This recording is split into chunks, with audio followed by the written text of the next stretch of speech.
Hello guys, today our topic is government, जिसको हम बोलेंगे सरकार। तो गाइस, व्हाट इज गवर्नमेंट? सरकार क्या होती है? सरकार क्या होती है guys? The group of people, लोगों का एक समूह विद अथॉरिटी, जिनके पास क्या होती है?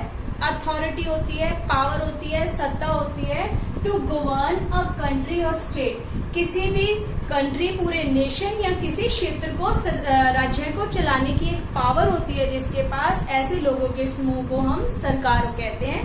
तो अब जो सरकार है उसका एक पर्टिकुलर एक ऑफिस होता है जिसमें सारे मिनिस्टर्स बैठते हैं, जिसको कह लो कि हमारे जो पार्लियामेंट में बोलते हैं, जिसमें दोनों सदन के जो राज्यसभा जो लोकसभा वो इकट्ठे बैठते हैं, कानून बनाते हैं, नियम्स को डिस्कस किया जाता है।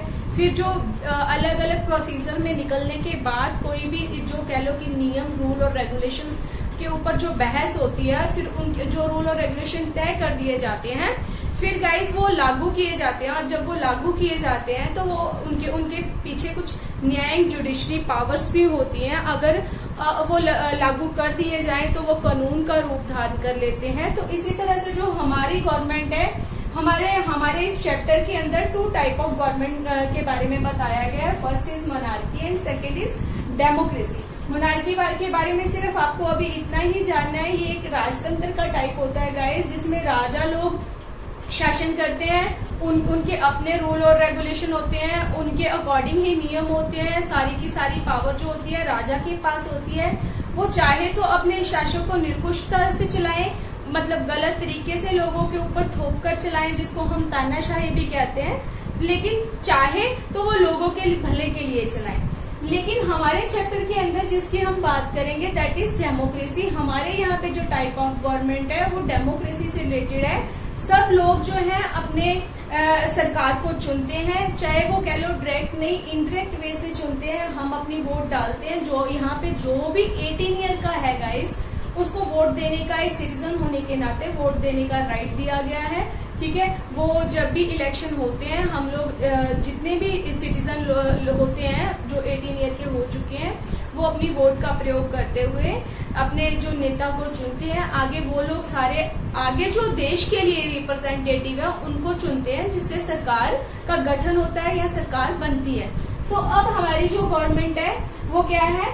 3 टाइप ऑफ कह लो कि इसके 3 पार्ट्स हैं, आगे 3 लेवल्स हैं। वो कौन कौन से लेवल है जिससे एक गवर्नमेंट या जिससे एक सरकार जो है वो काम करती है गाइस? सबसे पहले हमारे पास आता है लेजिस्लेटिव। क्या आता है? लेजिस्लेटिव। जो लेजिस्लेटिव होता है गाइस, इसको हम इसको हिंदी में बोलेंगे तो विधान पालिका। अब ये विधान पालिका क्या होती है? विधान पालिका का काम होता है रूल और रेगुलेशंस जो होते हैं उनको बनाना।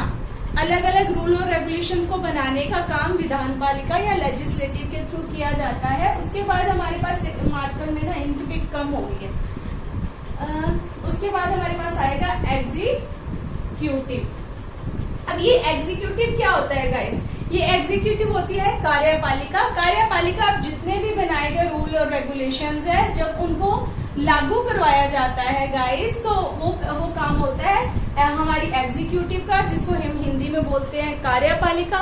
ये जब वो लागू करवा दिए जाते हैं और लोगों को वो मानना जरूरी हो जाता है। अगर हम नहीं मानते तो उसके पीछे कानूनी शक्ति होती है, तो वो क्या बन जाता है? कानून। अब 3rd नंबर पे हमारे पास आ जाएगा जुडिशरी। क्या आ जाएगा? जुडिशरी। तो गाइस, ये जो जुडिशरी होती है दैट इज न्यायपालिका। न्यायपालिका का काम होता है, अगर इन दोनों में से कोई भी अच्छे ढंग से या फिर रूल और रेगुलेशन को ढंग से ना बनाए, या उनमें कोई कमी पाई जाए, या लोगों के लिए सही नहीं है, या गलत तरीके से उसको लागू करवाया जाए, तो ये दोनों अगर किसी भी तरह से अपने काम को ढंग से नहीं करते, तो लोग जो है जुडिशरी की हेल्प ले सकते हैं। और जुडिशरी भी इनके काम को अच्छे ढंग से करने के लिए कह सकती है गाइस। अब हमारे यहाँ पे नॉर्मली इंडिया के अंदर 3 टाइप्स होते हैं गवर्नमेंट के। वो कौन कौन से 3 टाइप्स होते हैं? हमारे यहाँ पे सबसे पहले आता है सेंट्रल लेवल। ठीक है ना? सेंट्रल मतलब केंद्रीय स्तर की सरकार होती है, जिसका काम होता है पूरे के पूरे राष्ट्र को देखना। जितने भी तरह का कह लो कि नियम है, कानून है, सारी चीजों का देख रेख इन्हीं के अंडर होती है। पूरे देश को चलाने का जो कार्यभार होता है वो सेंट्रल गवर्नमेंट के पास होता है। सेकंड नंबर पे आ जाती है स्टेट गवर्नमेंट। स्टेट गवर्नमेंट में हमारे पास आ जाती है स्थानीय स्तर की सरकार, ठीक है। स्थानीय स्तर की सरकार क्या आ जाती है, जितने भी राज्य हैं उनकी एक अलग अलग अपनी सरकार होती है, उनके अलग अलग पावर होती है। जो उनको पावर्स दी होती है सेंट्रल गवर्नमेंट ने, वो उनकी सेंट्रलाइजेशन की गई होती है। डिसेंट्रलाइजेशन मतलब केंद्रीयकरण, ताकि कोई भी शक्ति जब किसी एक के पास रहती है तो अपनी शक्तियों का राजों की तरह गलत प्रयोग कर सकता है। तो इसीलिए हमारी गवर्नमेंट ने, या कह लो कि डेमोक्रेसी के अंदर जो पावर्स हैं उनकी डिस्ट्रीब्यूशन की गई है, अलग अलग हाफ हिस्सों में उनको डिवाइड किया गया है। अब स्टेट गवर्नमेंट के पास जो पावर होती है वो अपनी स्टेट को चलाने के लिए उस पावर या उन शक्तियों का या उन अथॉरिटी का प्रयोग करती है। थर्ड नंबर पे आ जाता है लोकल लेवल। अब ये लोकल लेवल गवर्नमेंट जो होती है स्टेट लेवल के अंदर ही छोटे छोटे कह लो कि पार्ट्स के अंदर काम करती है।